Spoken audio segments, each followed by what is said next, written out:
Okay, recording. So it's going to get picked up by. Oh, here.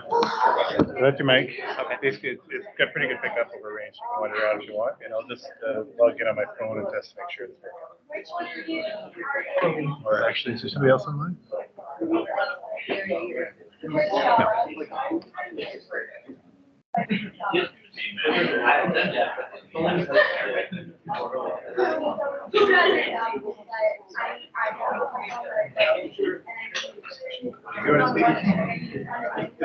Test, test. This is a test. Test, test. This is a test. Test, test, test. 1, 2, 3, 4, 5, 6, 7, 8, 9. Test 1, 2, 3.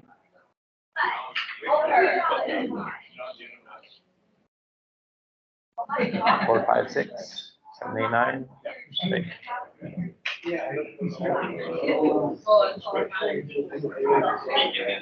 So I'll give a short intro and.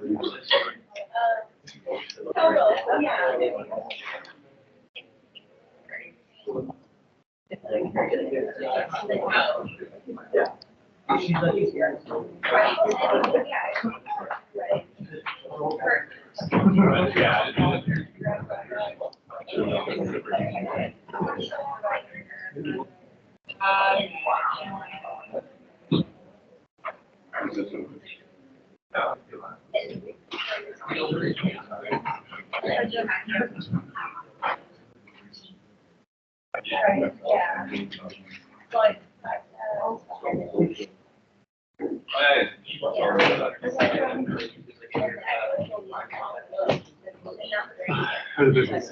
Good. Both really good. Yeah, I go to book the restaurant just up the street.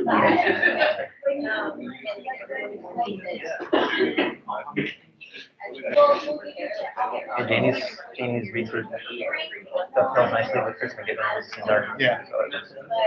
She works. And so he managed to get stuff. Yeah, he's himself.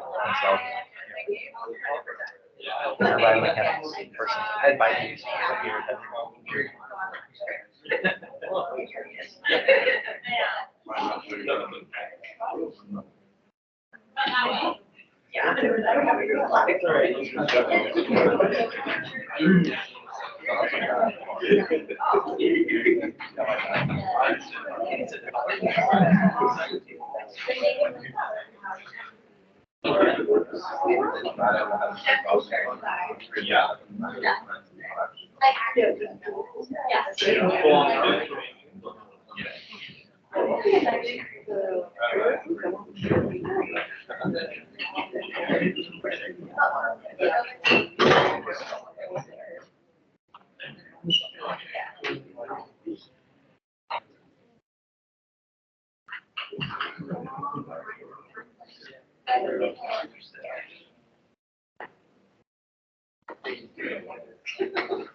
Yeah, exactly.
the three-quarters mark.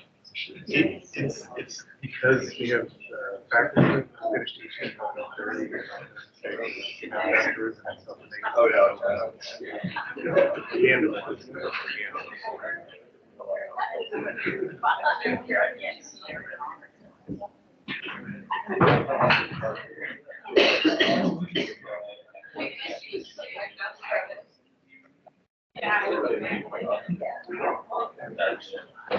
So, yeah.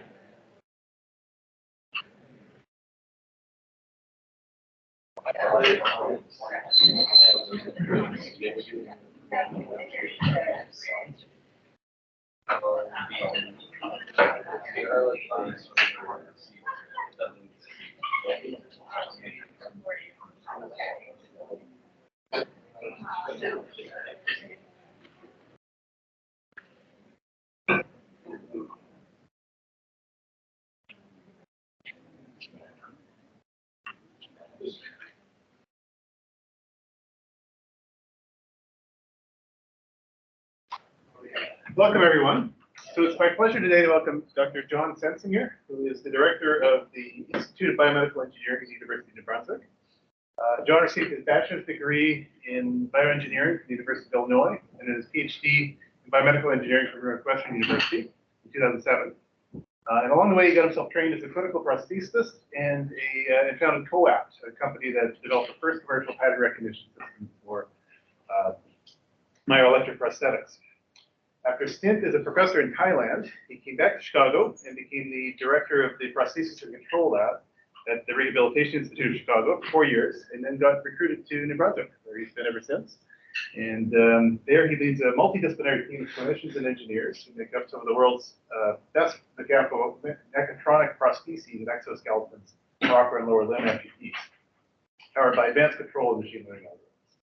So today we are thrilled to have him here. I think it's the first in-person guest lecture we've had in BME in about 3 years since COVID. And so we're very happy. He's going to tell us about all the things he's learned over his career about how to build good, seamless machine-human interfaces for the control of devices. And, so Jon, we look forward to that. Thank you. Awesome. So thank you for having me here today. It's really nice to travel again. And I'm grateful to be here in Mi'kma'ki, unsurrendered and unceded land of the Mi'kmaq people. Much of the research that I'll be sharing with you today occurs at the University of New Brunswick, which is located on the unsurrendered and unceded land of the Wolastoqey.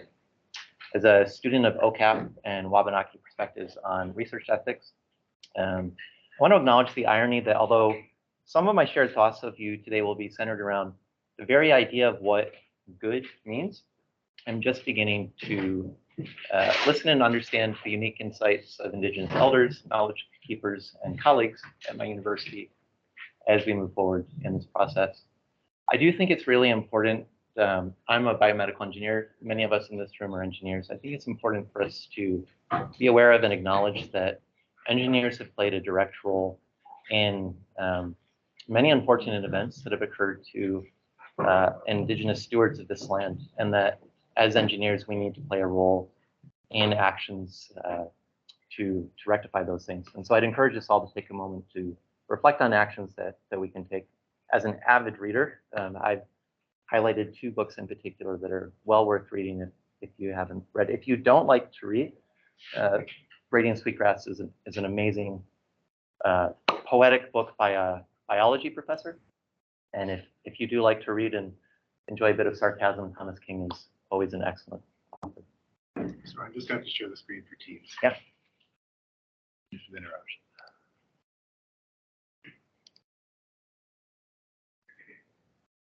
I think it's that one. Yeah, that's the screen.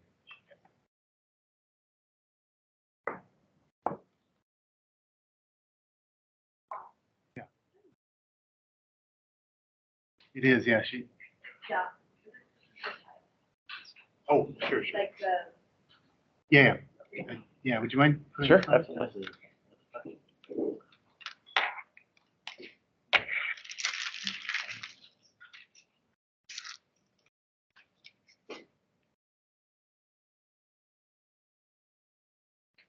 Test, test, test. Can people hear me better? Who are outside of this room? Test, test, test, test. Probably not.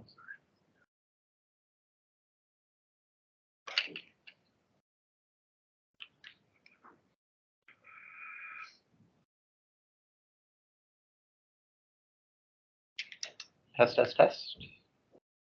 Testing. Yeah, is that better? Sorry. No, no worries. Okay, that gave everyone lots of time to write down those books.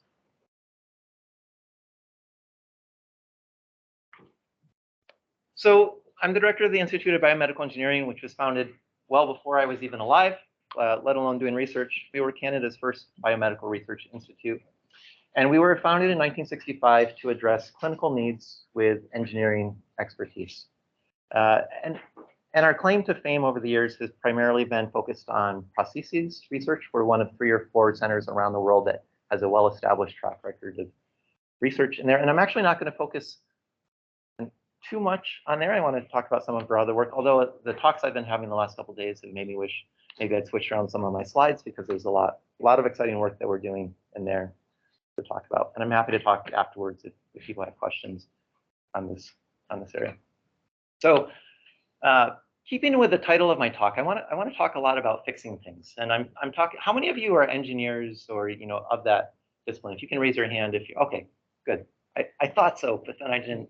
If there's too many doctors in the room, they won't appreciate my poking.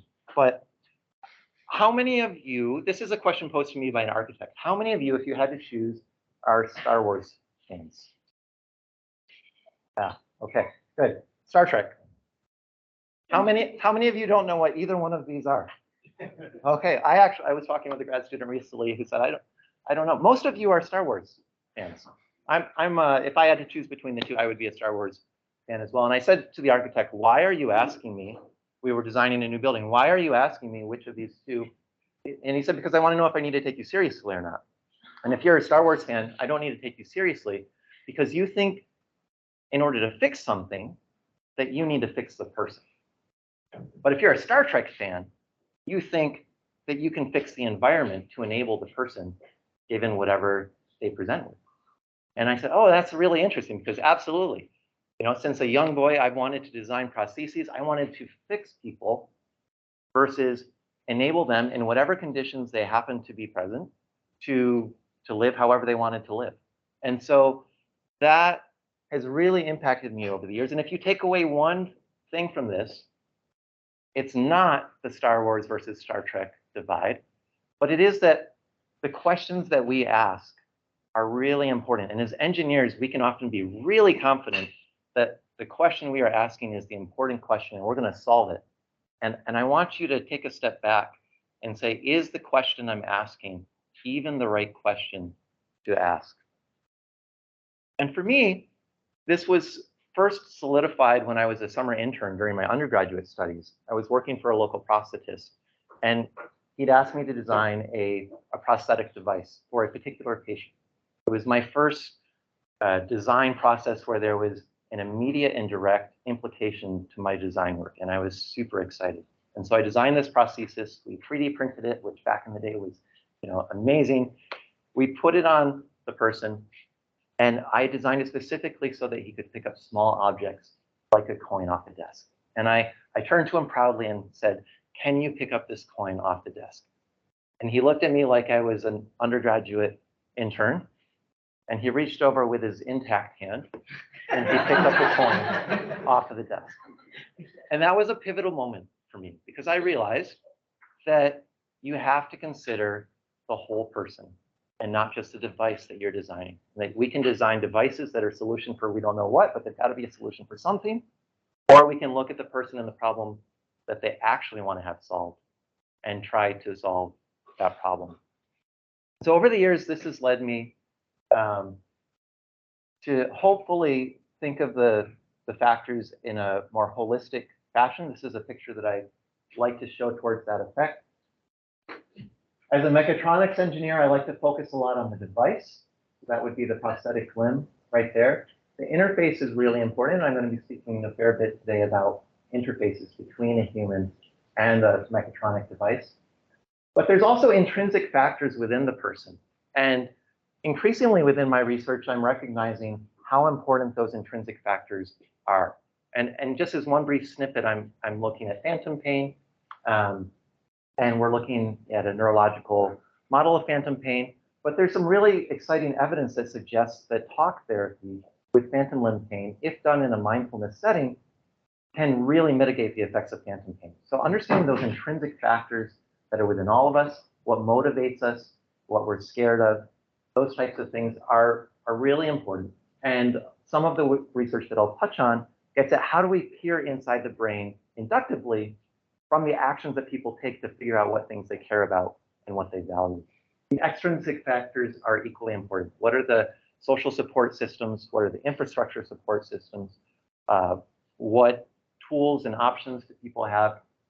One thing for the engineers in the room regarding prostheses that it's important to know is that you do not need a one device that can solve all the problems. You don't need a one-size-fits-all approach. You can have multiple devices that you take on and put off. One of my colleagues, Hugh Hare, the bilateral lower limb amputee, and he says, this is great. When I'm rock climbing, I wear feet that you will never be privileged to wear. And I can be 7 feet, 8 feet tall if I want to be. And when I'm doing other sports, I put on different feet. You know, I can just swap out my feet depending on the activity. The same is true of upper limb. If we're doing sports-dependent devices, you can have a specific socket with an activity-specific device that's great for playing hockey or kayaking or whatever, you know, cheer. And then you can take it off and put on a cosmetic device that looks like an able-bodied hand. You can put on a robotic prosthesis to do some heavier lifting. You can swap out your devices. So that'll be important to keep in mind as we move forward. Okay, so this is going to be a sampling talk. There's a lot that I want to touch on, and then if anything intrigues, I'm happy to talk to you afterwards, or as part of this discussion. But the first area I want to focus on is mechatronics. In the area of prosthetics, there's really 3 types of things looking at the device itself that are challenges in terms of the mechatronics. The first is batteries. We need high energy density. We need them to have a lot of energy in them and yet be really light, because unlike many of our mechatronic devices, the battery lives inside the socket. I like to say, where is your battery? Your battery is right here. Our battery has to fit in the residual limb. Where is your microprocessor? Your microprocessor is all the way up here. We have to fit our microprocessor in the residual limb. Where is your actuator? Your actuator is all the way down here. But if you have an amputation right here, we have to fit that actuator in the residual limb. So there's an awful lot we have to fit in there. We need high energy density for our batteries. I think we've solved this. Lithium-ion batteries have been a huge asset for our field. There is some concern in the field that if they start blowing up, that'll change our ability to use them in the field. So that is a caveat to my statement. If you're thinking on my thoughts 10 years from now, but for now, they're good. Motors, most motors are designed to actually be high speed, low torque. And in, like a car motor, you think of a big, heavy truck. You think, oh, that's a high torque motor. Well, not compared with a prosthetic arm if you look at its speed torque ratio. Humans are incredibly slow and yet incredibly strong when you're looking at it from a mechatronic standpoint. And it's very hard for us to replicate that, given that electromagnetic motors are extremely fast and extremely weak. So we need high torque motors. We have to accelerate them because nobody moves through life like a fan, right? We all stop somewhere, start somewhere. There's fairly rapid accelerations between our start and stop. We've recently seen some really good work from the quadcopter industry, looking at exterior rotor motors in particular, giving us those high torque motors that we need, which we can then rewire. The manufacturers say, that's never going to fly. We say, don't worry about it, just build it. And they work really well. Transmissions are another area that are probably the biggest component, and that's because the motors are so high speed, low torque. We have to change that to a high torque, low speed. We do that through a transmission. They also need to be rugged because they're the point of contact. When somebody falls on the floor, which is not something you design the prosthesis for, it has to be able to absorb the torque and the impact of those forces. And so I'm gonna dive a little bit into this and show you one type of transmission that we've had a lot of fun with. Who's done a spirograph when they were a kid? Some of you. So spirographs are a lot of fun. If you haven't ever done a spirograph, I encourage you to go out, find a spirograph kit. So this is a cyclite drive. A cyclite drive is a really interesting drive in which you have two gears, and one gear has one fewer teeth than the outer gear. And then normally when you have gears, you like things to line up. You know, you want all your shafts to line up. But in the cyclite drive, we actually design an intentional eccentricity. We intentionally make things not line up. And because we have a one-tooth difference, we get this really interesting phenomenon where every time the input has gone one full cycle, the output's only shifted one tooth. That's a really high gear ratio, which is something that we're after. Because the more stages of a transmission you have, the lower your efficiency goes, the bigger the weight goes, the bigger the size goes. So if we can get, that's an example of a, I don't know, 10-to-1 gear ratio over there in the animation. This is an example of a 64-to-1 gear ratio in a single stage, which is a huge gear ratio in a single stage. We can really drive up the efficiency. And these are great for impact as well.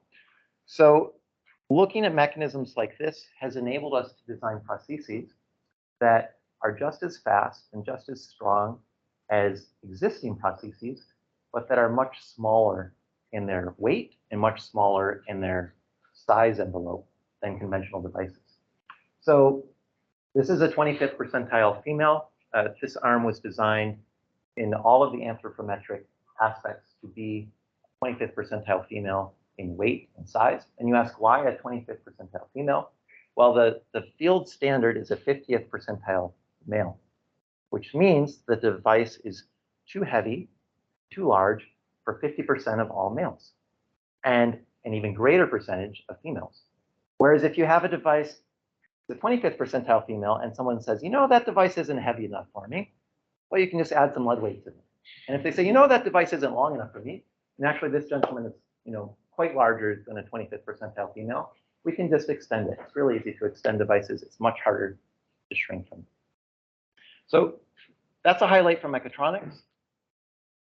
I'm going to switch a little bit and talk about control because, of course, if you have a mechatronic device, but you don't know what the person's trying to do with it, it's not overly useful. We have really different needs in upper limb and lower limb control. Robustness and stability is very important in lower limb. If I have 99% accuracy in a lower limb device, that means I can walk 99 steps before I fall over. Right? That's not very good. So whereas in upper limb, you know, 95 to 98%, if you can get a classifier that can score around that percentage of accuracy, you're in better shape.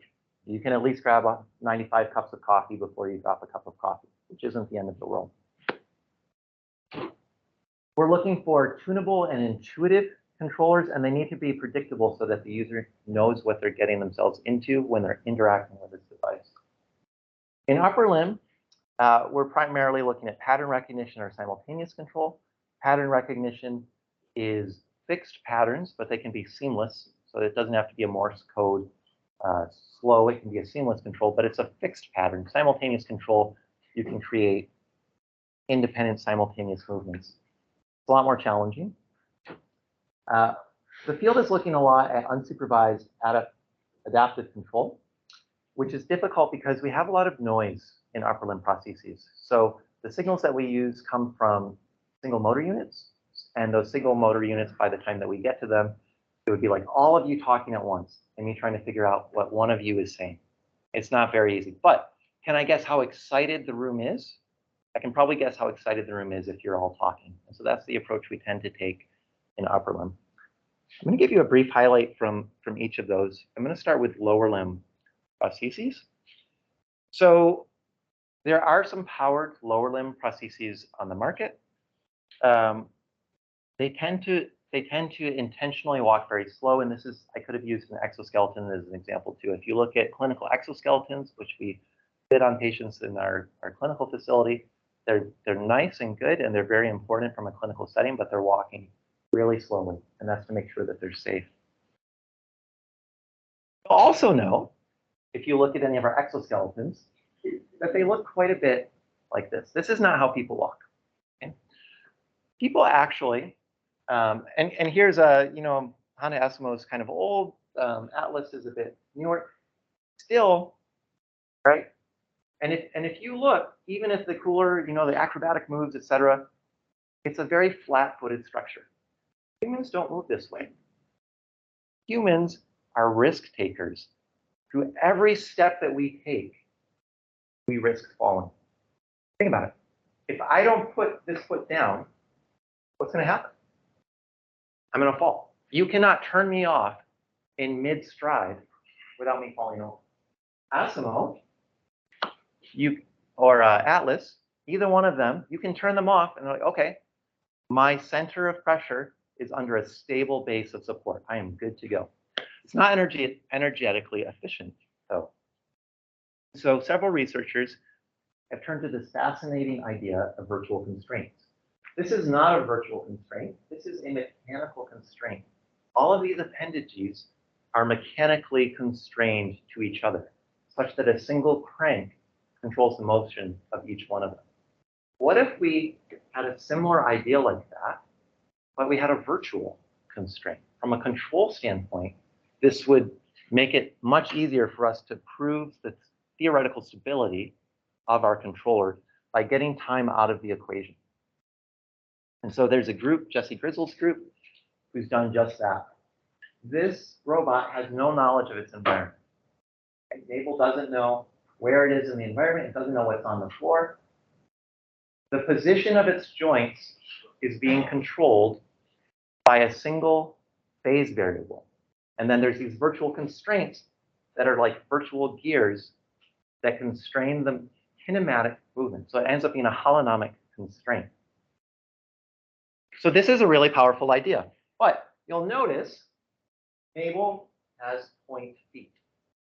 Okay, so from a flat-footed perspective, we're not really getting anywhere because flat feet versus point feet, it's kind of the same. From a control standpoint, a point feet is fantastic because it's a more challenging environment to control. But from our perspective, we couldn't really apply this prostheses. So I turned to my colleague, Andy Hansen, who's done some exciting work in low cost developing world prostheses. So I'm going to show you a picture of someone walking across the floor. You will not be surprised. That's what it looks like. If I look in motion capture, this is what it looks like. You can see the ankle's not moving much, the knee's moving a bit more, and the center of pressure is moving down at the bottom. Now, what would happen if I took your head and I fixed it to the person's shank? Okay? Imagine that for a moment. And if you're not that good at imagining, I have a video to show you. That's what it would look like. Your head was fixed to the person's shank, the whole world would be moving around you, and that's what it would look like. And if we look at motion capture, that's what it would look like. This is a really interesting shape because it turns out that this shape is invariant to how fast you walk. Now, from a biomechanics standpoint, our feet are very deformable. If you walk faster, you will deform more. But we regulate our ankles, we regulate our feet, we regulate our knees to maintain that invariant shape. If you put on a heavy backpack, same shape. If you put on really thick shoes,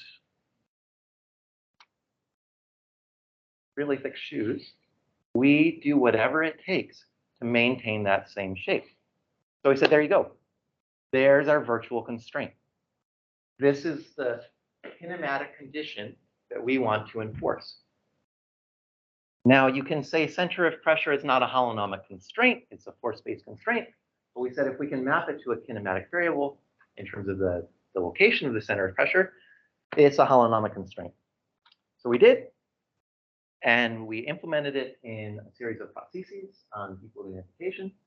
And it works really well, and it's easily tunable, and you only need 2 parameters to tune versus existing approaches where you needed 5 different stages of gait, and you had 3 different parameters between them, and there was multiple combinations that resulted in the same forces.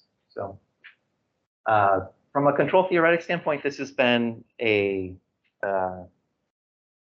nightmare, I guess, from my perspective, where I'm more of all across the board. But for my postdocs and grad students, Bobby Gregg and Tommaso Lenzi in particular, it's been a fantastic opportunity for them to flex their control theoretic muscles, but have a real life application. I'm just going to touch briefly on upper limb. My colleague Eric Cheme does a lot more work in this area at the moment than I do. This is what myoelectric signals look like. At a single motor unit, it looks more manageable, but at an ensemble level, at the skin, it's very noisy. What we can do is we can collect features from that. We can look at the amplitude of the signal, the average amplitude over a window of time. We can look at how many times the signal crossed the zero threshold. There are several features like that that we can look at. There's also autoregressive features, which are kind of a dynamic set of features. We collect 64 features typically in general. It's hard to imagine 64-dimensional space, so we'll give an illustration here with 3-dimensional space. We then ask people to do a certain motion, or if they have an amputation, to imagine that they're doing a certain motion. We record those signals, and what we hope for is that we've collected a sufficiently rich feature space that they land in a different space. And actually, and this is hard to imagine, but in a 64-dimensional space, there's a lot of room. Like there is a lot of room in 64-dimensional space. It would be very hard. It's been very hard for me to get anywhere on campus without the help of other people guiding me around. But in 64-dimensional space, for me to get to you, I'd probably never find you. It's a sparse space. And so one of the issues that we face is the sparseness of the space in 64-dimensional space. We never have nearly enough data to populate that space. So we kind of use simple classifiers because simple classifiers, as long as we have a sufficiently rich feature space, are nice and sufficient. And so we've taken this with a simple classifier and actually commercialized it into a prosthetic device. And the key to that is shown here. You might think for a second that this user is moving his prosthetic device. But actually, the prosthetic device is moving of its own accord. And the user is pretending to move it. And we're collecting the data while he's pretending to move it. We can then train the classifier in less than a minute. And then we know exactly what signals map to each of those positions. So that can all be done. As researchers, we're like, oh, we have to have a computer, we have to have a tablet, it's all complicated. But Blair Locke, one of the co-founders, said, well, let's just put it in the prosthesis. If the user doesn't like their calibration signal, maybe they started sweating because they got hot, they can just recalibrate on the fly, and 1 minute later, they have a new calibration file can be added to their file. Okay. So at this point, we've talked about control, talked about processing. We haven't talked much about sensory feedback, and we haven't talked about the rest of this. And so I want to turn my attention to that. How many of you are so there's a lot of engineers in the room. How many of you are biomedical engineering students, biomedical engineers? Good. Okay. Quite a number of you. So one of the things that I see in the field a lot is this notion of biomimicry.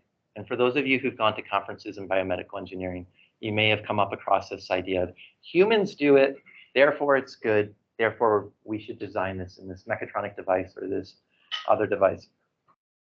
And I really want to challenge us on that notion regarding the what versus the why. Just because humans do something does not mean a mechatronic device should do the same thing. But if we can understand why humans do something, that can often give us insight. And so to use prostheses as an example, prostheses are non-back drivable. That means they don't take any energy to stay in the same position, whereas our limbs are not back drivable. So we have to, are not non-back drivable. So we have to maintain energy to maintain position.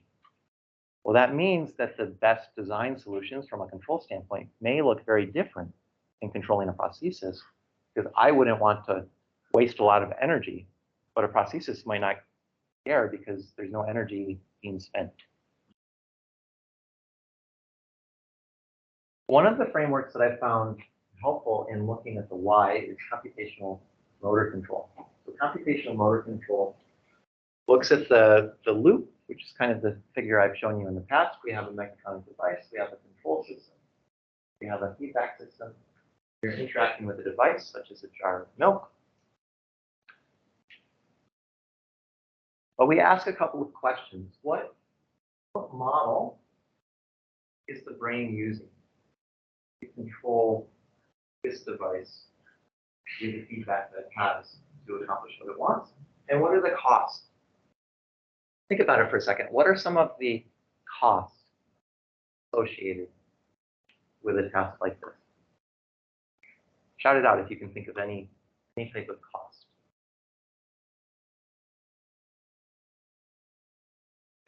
Energy, absolutely, right? The user has to exert energy, right? And so if I come up with a control scheme that works so amazingly well, but requires more energy, maybe it's good, maybe it's not. What's another cost? Time. Time, very good. Yep, time is humans care so much about time. Or actually, I'm going to show you an interesting slide on that in a bit. Yep. I'll take one more. There's lots, but yeah. Risk. Absolutely. Yeah, and I love the way you said risk versus dropping the milk, because dropping the milk, the expectation of dropping the milk is actually a cost in and of itself. But the risk of dropping the cup, or the variability of that expected effect, is a separate cost that we can also factor in. Yeah. So when you start to ask these questions, you can say, well, what is the value of a feedback system?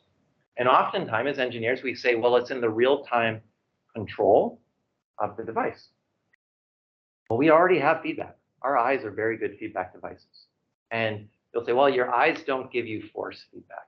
Well, actually, it's surprising, but your eyes give you really good force feedback. And a colleague of mine, Strahinia Dosen, has done some recent studies showing just how accurate your eyes are through modeling in your brain, anticipating the forces that prosthetic hands generate when they grasp an object. They're very accurate.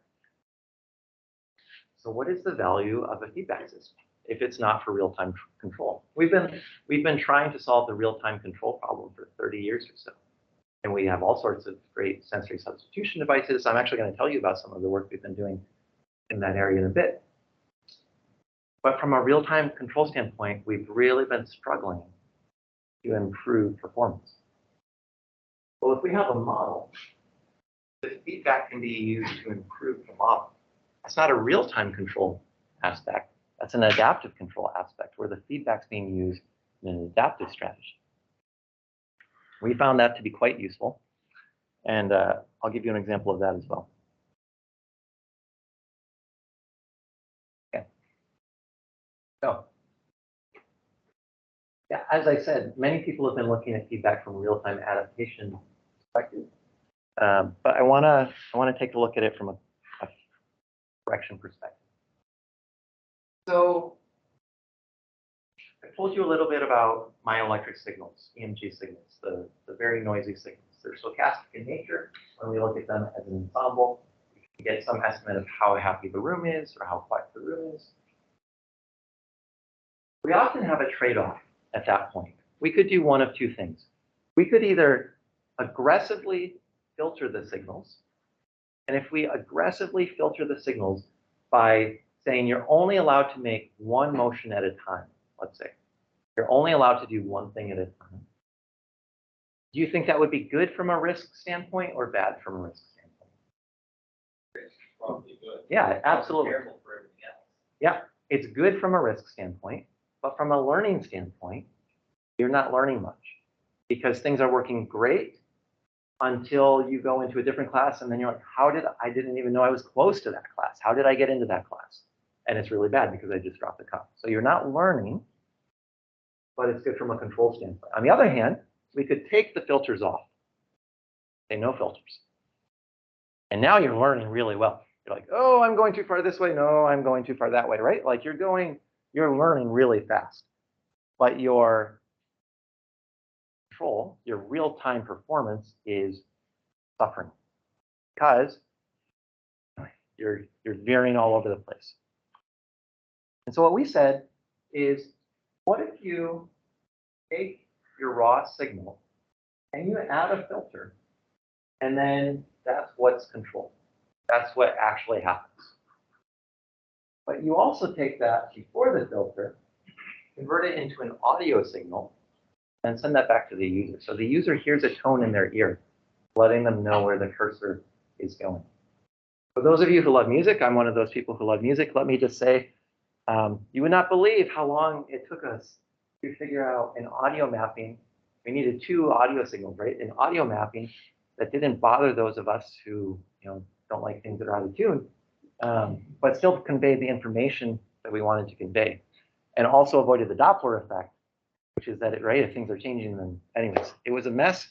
It took Ahmed longer than he would have liked as a grad student to get over that small detail, which I'm sure no one in the resulting publications has ever appreciated the months spent on that.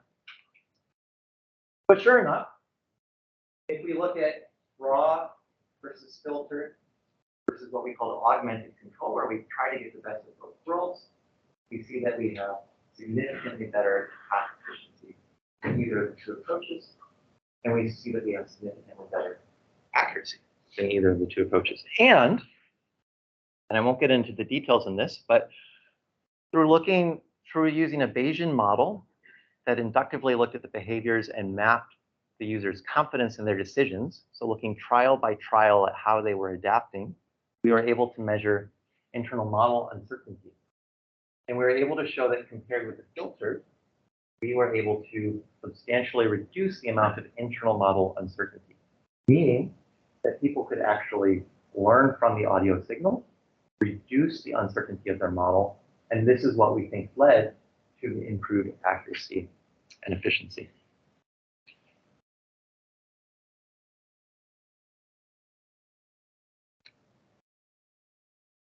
Okay, let me switch gears slightly to give you some backdrop. This is targeted muscle reinnervation I've been talking with some surgeons, and they're well familiar with this technique.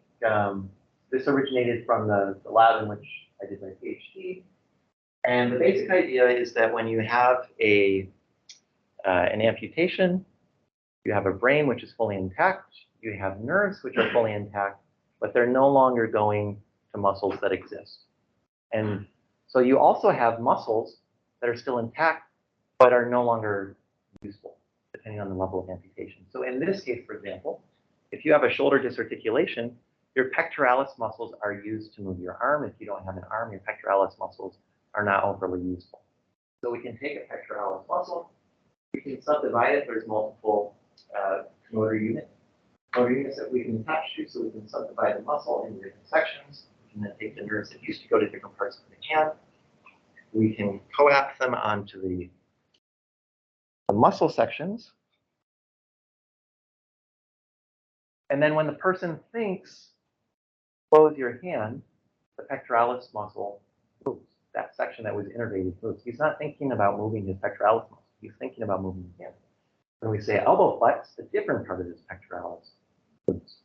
So, in hindsight, this is really easy. And it's now common clinical practice. It's being used around the world. Solves a host of problems, neuromas. It's good for many things. And so we've been using it. With this particular patient, in the early days, we were doing research. And when you do research with electrode signals, you clean with an alcohol gel. And one day when we were cleaning with the alcohol gel, the subject said, "Oh, my hand is so cold." I said, "What do you mean your hand is cold?" He said, "I don't know, but I can feel my hand. It's really cold right now." And we, it's like, oh, it's because the alcohol is evaporating, but it's not on your hand, it's on your chest. And so we realized that through no intention of our own, a natural mapping of the afferent, the sensory fibers, had formed on the skin of the chest that had a consistent, reliable mapping. Now, our neuroplastic friends said, yeah, it's fine. It'll last a month, maybe 2. Because doing nerve transfers between thumbs and fingers, for example, happens all the time. Oh, now when I touch over here, it feels like my thumb, but give it a couple months. We have very plastic, reorganizable brains, no problem. We don't really know why, but for whatever reason, 10 years, 15 years, 20 years out, this is a stable representation. We think it's because cortically, the amount of displacement that you're moving between your hand and your chest, for example, is quite substantial, and that the brain may be plastic, but it's not that plastic. In any case, we get stable percepts of pressure, touch, vibration, temperature. And in a recent study, we were able to get percepts of motion and proprioception. And so this is what we call a physiologically appropriate portal for the person, because now when you touch the person on their chest, it doesn't feel like you're asking them to substitute, oh wait, what, when I feel something on my toe, that means I'm, right? It feels like you're touching their hand. And so we've done a whole bunch of studies here, many of which turned out were not that useful because the eyes are so good at providing real-time feedback when it comes to anything, force, speed, etc. But one of the studies that has been exciting recently is when we provided proprioception. And proprioception, it turns out, may not be overly useful for real-time control because our eyes are so good. But proprioception is really important for agency. Agency is this idea that you control your actions. That when I move this mouse cursor, I'm the one moving the mouse cursor. It's not just that the mouse cursor happened to move at the same time I moved it, I'm controlling it. And it turns out agency is important because when we have agency, we are very forgiving. I used to think I had complete agency over my body. The more I study agency, the less I think that I have agency over anything. But because I have most agency over my body, I tend to be very forgiving to myself in my own movements, in my decisions that I make. I'm much more likely to forgive myself.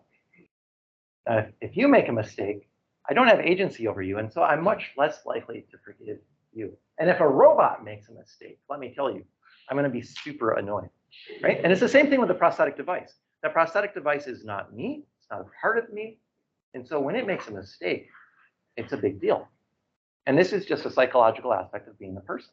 Whereas if we can achieve a sense of agency, then I'm going to forgive that prosthetic device because it's just part of me, made a mistake. Moving on. So what we found, we used we found that we could do a proprioception illusion in the targeted muscle, and I won't go into the details, but that we could get the proprioception, so we would vibrate the chest, we could get the proprioception occurring in the hand and left, and then we could pair this with a sense of pressure. And so we had pressure modality and aesthetic. And what we found is that when we provided them both, we increased the adaptation rate, which is a proxy for agency. So we found that we were able to improve the sense of agency quantitatively in people. We also found that we were able to subjectively, through subjective questionnaires, that we were able to improve the sense of agency as well. So we're really excited about this work because if we can improve agency through sensory feedback, then even if real-time control isn't the holy grail, agency is something that the field is really moving towards as an important part for sensory feedback. So this was done with colleagues, Paul Marasco led this project, and Jacqueline Hebert Jacqueline's at the University of Alberta, and Paul's at Cleveland Clinic in Ohio. Katie Campbell on our end. Okay. So I'd like to shift to talking about values, what we care about when we're doing things. So let me pose a question to you. Let's say that I've been working away in my lab and I've developed 2 algorithms. And I say, guess what? You can have either of these algorithms. Algorithm A always generates a moderately noisy signal. Control algorithm B is usually amazing, but sometimes it's horrible. Which one would you prefer? The answer is, well, my answer is, it depends on how much you care. Depends on how much you care, because we can care different amounts depending on the size of something. So if you said, I love chocolate, right? If you said, can I offer you a chocolate bar? I would say, oh, thank you so much. So you could say, how much do I care about chocolate? You say, oh, he cares a lot. If you said, would you rather have 1,000 chocolate bars or 1,000,000 chocolate bars that you're eating right now? I'd say, well, you know, my level of caring is plateaued at that point, right? I don't really care whether it's 1,000 or 1,000,000. I'm not going to be super happy.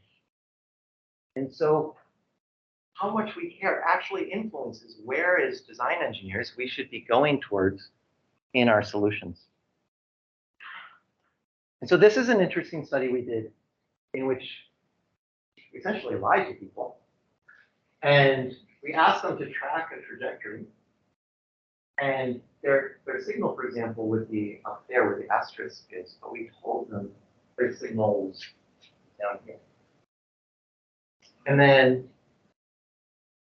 the distribution that our lie came from was a skewed distribution. It was not a Gaussian distribution. By having a skewed distribution, we can actually do some really interesting inductive reasoning where we say, how much did they adjust? How much did they compensate for our lie as we adjusted how skewed the distribution was? And it turns out that if they have a cost function that's just a linear cost function, the more it's wrong, the more I get upset at the linear cost distribution. Turns out this is how much you would compensate. Versus if you say, look, I have a quadratic cost function. We love this in math, right? Quadratic cost functions are fantastic. This is what it would look like. If you say, if I'm not spot on perfect, I don't care. I have to be perfect. Well, this is how your behavioral response would look like. And so we came to the conclusion, and I often jest, this is actually not what I want you to come away from my talk, but I often say if there's one thing you remember, it's that you care to the 1.7th power. That's how much you care. Which, from a control theoretic standpoint, is pretty close to quadratic, which is a lot more convenient to solve. So saying that we care quadratically is actually pretty cool. But across this study and other similar studies, 1.7 seems to be the magic number for reaching movements, for postural movements, for things of that sort.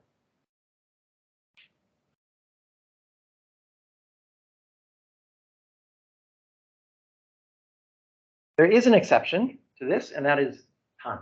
Going back to how much we care about time. And so I often like to say, and time is fascinating. Time is fascinating because if we use a exponential cost of time, then if someone called me up and said, John, would you like to give a talk? I would assess things, and I would say yes or no. In this case, I would say no. There's a smaller cost for writing a grant. If I'm going to write my grant, I'd say no to the talk. But it turns out humans don't have an exponential cost of time. Humans have a hyperbolic cost of time. And this is at the millisecond level, if you're looking at isochades. It's at the second level, if you're looking at reaching movements. It's even if you're talking about saving for your kids' education, even if you don't have kids, right? It doesn't matter what time frame you're talking about, people care hyperbolically. And it turns out that the interesting thing about a hyperbolic cost function is that the rational optimal decision to take changes as the amount of time left happens. And so you can see that it was the rational decision for me to make to agree to give this talk when I agreed to give the talk, but not necessarily the rational decision to make at the time that the talk happened. I'm actually really happy that I'm here, but just in case you doubted.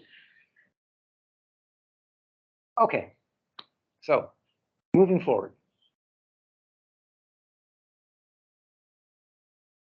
I'm asking a biased question here, but I'm suspecting that few in the room will be influenced by it. So let's say that you have agent A and agent B, and then you have an environmental task. Let's say that agent A is in charge, smart, and complex. Average human. Say that agent B is designable and minimally autonomous. So your average prosthesis. But I'm giving it some sense of agency here. I'm calling it an agent. Well, let's say that the information between the agents is sparse, which it is. It's delayed. There's a delay in the feedback. And that it's corrupted by multiplicative noise, meaning the larger the signal, the more variance of noise there is. Not just additive noise, it's multiplicative noise. This is a problem that we faced for many years in the field, and we've looked at solutions from signal processing to pattern recognition to deep learning approaches. We've looked at a variety of approaches, but they've all mostly been from a signal processing pattern recognition standpoint. And so I'd like to propose that we can address these issues from a control standpoint. And there's two pillars to this idea. The first is looking at value spaces, not value functions. So hopefully I've convinced you that cost functions or value functions are important. But we need to ask how much do people care. But now that I've done that, I'm going to go a step further and say it's the value space, not the function, that matters. So if I say, what's 3 apples plus 2 oranges? Right? My mechanical engineering friends would actually say, well, you can figure out the price of each. You can reduce it down to a single monetary unit. You can add them together. There you go. You know the cost of both. Not a big deal. But I say, what if I like apples more than oranges and someone else likes oranges more than apples? Perhaps they cannot be fine. My kids get that concept. And so we can look at a value space, and we can try to find things that are clearly the best, that no one can disagree is the best. So let's say that I like apples and I like oranges, but I just happen to really like apples. If I could have 2 apples and an orange, or 2 apples and 2 oranges, the choice is clear. I should go with the 2 apples and the 2 oranges. That's a clear choice. Now, if you say, well, what about 2 apples and an orange versus 2 oranges and an apple? That's going to get debatable depending on whether but if it's 2 apples and an orange versus 2 apples and 2 oranges, I'm going with the 2 apples and the 2 oranges. That's on the Pareto front. And so we can look at prosthesis control, and we can say, what if I'm using proportional velocity control? That means the amplitude of my signal maps to the speed or velocity of my motion with a small gain. I've got the gain dialed down because I know there's a lot of noise. Well, if I do that, my signal is going to look like that. If I look at a bunch of trials, that's how much variability I'm going to have across the trials. Now, I could say, well, let me crank up the gain. What do you think is going to happen? I'm going to have more variability if I crank up the gain. But I'm going to need less effort. Sure enough, we see a smaller signal, but we see more variability. Now, I could just map it to position control. I could say that my effort maps to the position of the device. In that case, I've got to hold that effort, right? I've got to hold that effort. I've got some moderate variation. So we can look at these things in terms of the cost of consistency, cost of effort, and it can be hard to compare. But if we look at them as a Pareto front, we can see there is no reason why I should ever choose position control. Because no matter how much I care about consistency versus effort, I can always do better with some gain using velocity. And so this idea of finding a Pareto set and then letting the user tune where they are on the Pareto set versus a clinician or an engineer assuming that you only care about consistency or you only care about effort or take your value space, I think is really valuable. One of my students, Anjana, is looking quite intensively at this. How can we have people tune the value space, where they are in the value space, versus tuning the engineering parameters? The engineers may want to tune the parameters, but the clinicians and the end users, we think, would be much more comfortable tuning in the value space. The mapping between the two is quite complicated. So again, another student who is perhaps surprised by how difficult it is, but we're really close on this one. Okay. Wrapping things up, the second thing I want to talk about is this idea of looking at not just models, which I've been talking to you about, and costs, but also looking at uncertainty as we inform our control. This notion is called dual control. So if you look at classical control and you look at MPC control or model predictive control, one of the things that we add is we model the parameters to inform our control. We can have adaptive control. It doesn't have to be empty sequence. We can have adaptive control. And in that case, we are informing our parameters by real-time feedback. But dual control actually informs the control itself by the model uncertainty. And the example I like to give here is if you are driving a car on an icy day, I hear you had some snow or ice a couple days ago, right? If you are driving a new car on an icy day, what's something you might do as soon as you get in the car and start driving? Yeah, pump the brakes, right? That's a crazy thing to do. It's slowing you down. It's risking you getting in a crash. Why would you ever do such a thing? Yeah, the model implications, right? Your control actions are influenced by your awareness that your model is not very accurate. That's not something that adaptive control would do. Adaptive control would adapt once you've crashed, right? But it wouldn't preemptively do a risky behavior to learn from it. Dual control, on the other hand, will take those slightly risky behaviors because it knows that the long-term benefits to be gained are worth it. And so this is a student that I really wanted to apply to prostheses, but he was, had other aspirations in mind. And so we eventually settled on COVID. So this is a fairly standard model of infection rates and how they transmit. And we found that using a dual approach, where you say, oh, I'm going to take this risky behavior, such as I'm going to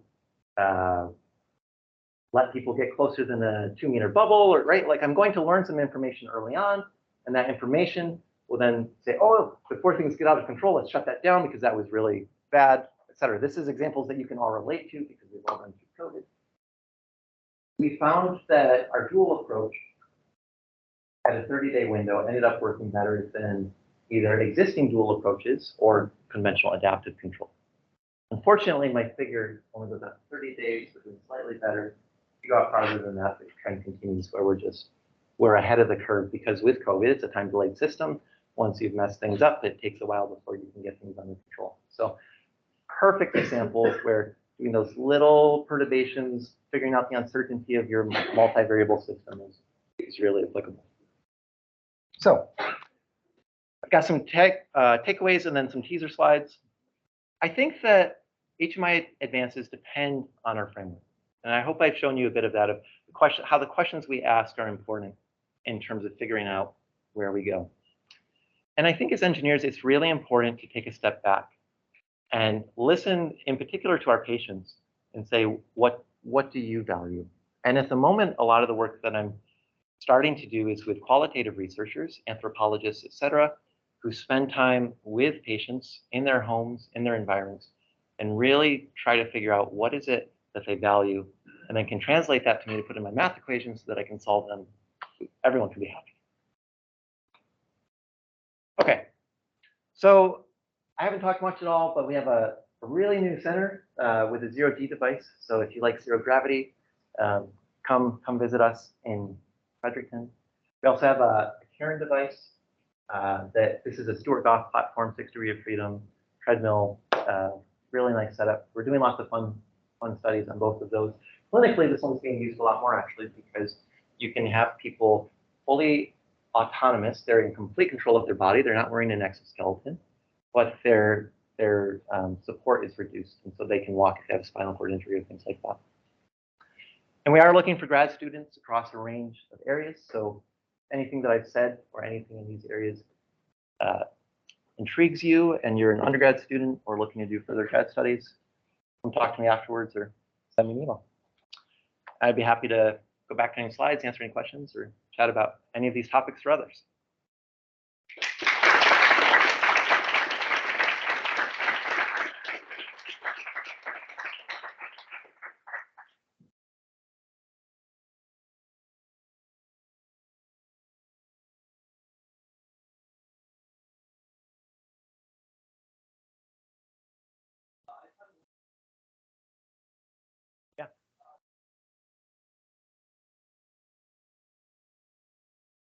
Yes, there is a reduction in phantom pain for some people who have targeted muscle reinnervation. We're still really fuzzy on the model of phantom limb pain. What causes it to be formed? The cortex is involved, of course. We think active use of those efferent nerves, the motor nerves, is important to mitigate it, and targeted muscle reinnervation does have that. There are many patients who have targeted muscle reinnervation just to avoid neuropathies or neuromas at the end of their nerves. And so it's possible that because those patients aren't using it, we're not seeing as much of a reduction. So we do see a reduction, but we don't see it go all the way down to 0%.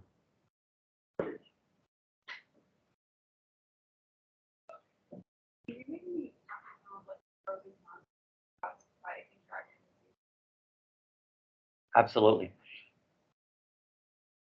I think that interacting with patients is really important.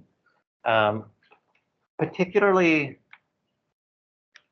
there's a journey for you to learn, if you're not a clinician, to learn how to interact with a patient in a non-presumptuous way, in a way that's considerate of their lived experience. And we often mess that up as engineers. And so having someone to help guide you through that process, especially early on, I found important.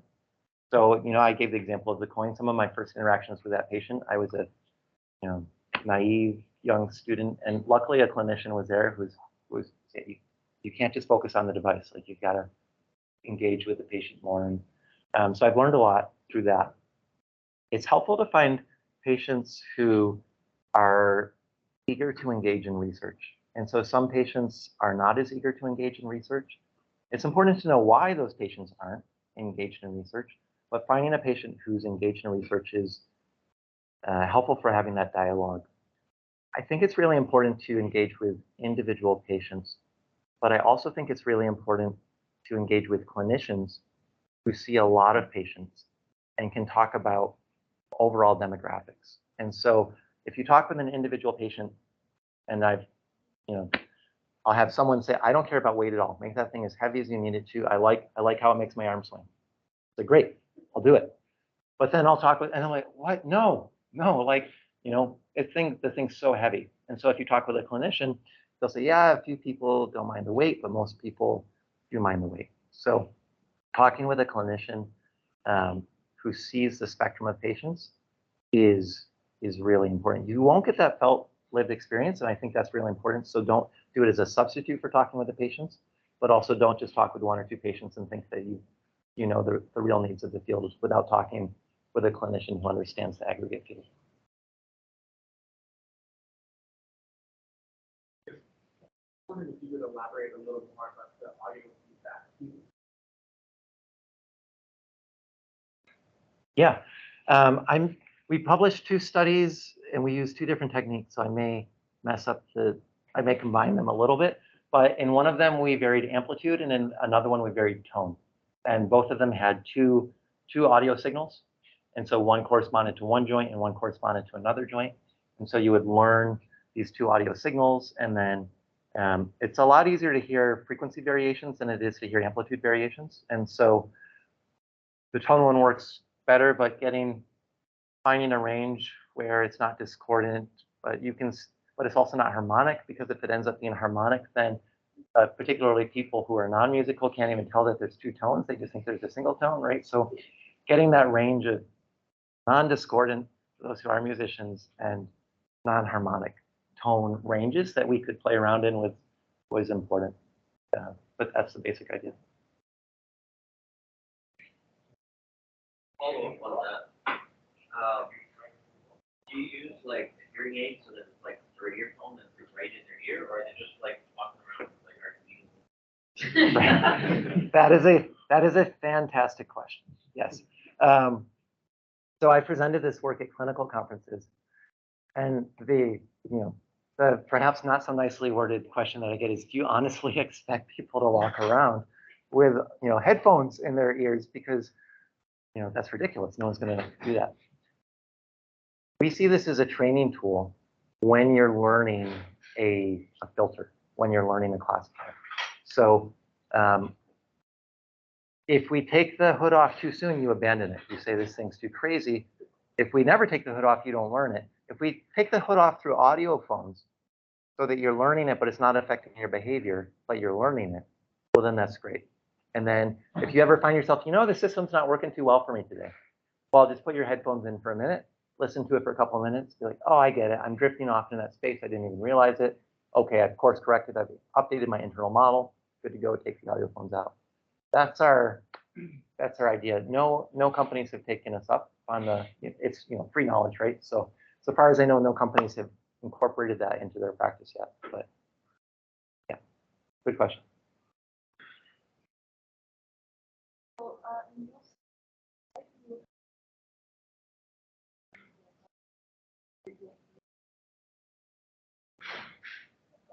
Mm-hmm. Yeah, so that's using pattern recognition. So it's proportional control. So the harder the person tenses their muscles, the faster the speed of the joints. And then the configuration of joints that moves depends on the pattern that we recognize from the 64 or so dimensional space. So the user has said, this is what my muscles look like when I'm rotating my wrist. This is what my muscles look like when I'm flexing my elbow. This is what they look like when I'm doing this grip or this grip or this grip. So we have all those patterns stored. And then we recognize the pattern and say, oh, you're moving your elbow, aren't you? And then we use proportional velocity control to move the elbow at the speed that they're asking us to. That's commercialized, yeah. Yeah, we were the first company to commercialize it, and there's 2 others on the market at the moment. So and that's an area that as a field we were working on since the 1960s. And I, along with many others, was going in the wrong directions. And Blair Locke, who I showed over there, was like, no, it doesn't have to be complicated. It doesn't have to be randomized in terms of the order you train. Keep it nice and simple and consistent, and have the prosthesis do the actual training, because you actually get the weight deformation, which, as academics, we'd all been talking about, the patterns change when the weight changes. So it's all taken care of when the prosthesis is doing the movement in the first place. And so it's worked really well. And the other thing is, we were all focused, this is a good lesson for anyone in academia, we're all focused on 10 degrees of freedom, 15 degrees of freedom, right? How many classes can we recognize? And he said, no, 1 class, open and close. Let's start with that. But we can do it better than clinical devices, where clinicians really struggle because the muscles are so weak.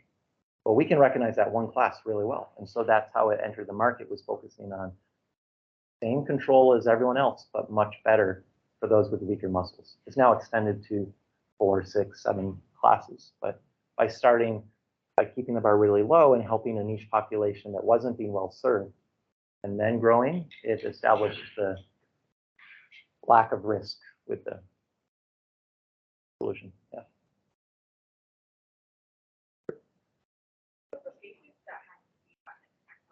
Yeah.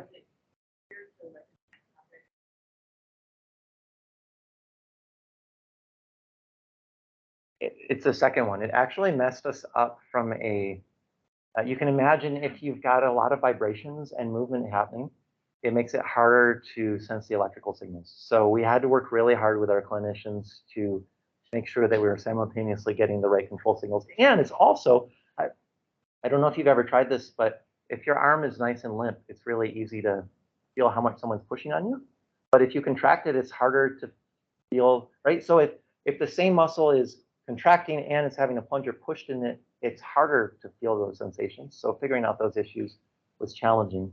But the information it gave the person about the transition between events. So when they would, I'm fully in contact with this object right now, or I've lost contact. So those event confirmation activities, the proportional activities, ended up being useful, even in the presence of vision, which is one of the, anytime you see a paper and they say this feedback was useful as long as the person was blindfolded, I say, well, no one walks around blindfolded. So, but yeah, even in the presence of vision, we found that the proprioception in particular was helpful for agency, and touch was helpful for event confirmation. Yeah, for one more. For the technique where you talked about kind of calibrating prosthetic arm by kind of pretending that your hand's not really there, like, does that have any applications in kind of going for someone who's not an amputee, who I'm just kind of thinking like the sci-fi realm, like a third arm type of thing. Would that kind of thing be possible, or is it like there's not already those pathways you could pretend to move your third arm and have it kind of calibrated in the same way? Yeah, I think I would tend to go in a different direction for that. I was talking about it with a couple of people earlier this morning. There's this idea of an abstract decoder, which is I'm not going to look at what the human's doing and try to understand them. I'm going to tell them what's best for control of this device and have them learn that. Humans are very good at learning as well. And so I think with a third arm type approach, uh, the algorithm that I could envision would learn how the person's using the signals they have, figure out that space where there's space for them to have that third set of signals. It's not going to mess up with the signals they're setting with these two arms. So maybe biscapular abduction or some type of signal like that. And then say, that's the type of signal I want you to do to control this third arm. Yep. Great. Well, I can feel that we all join in thanking Jon Sensinger for a great talk.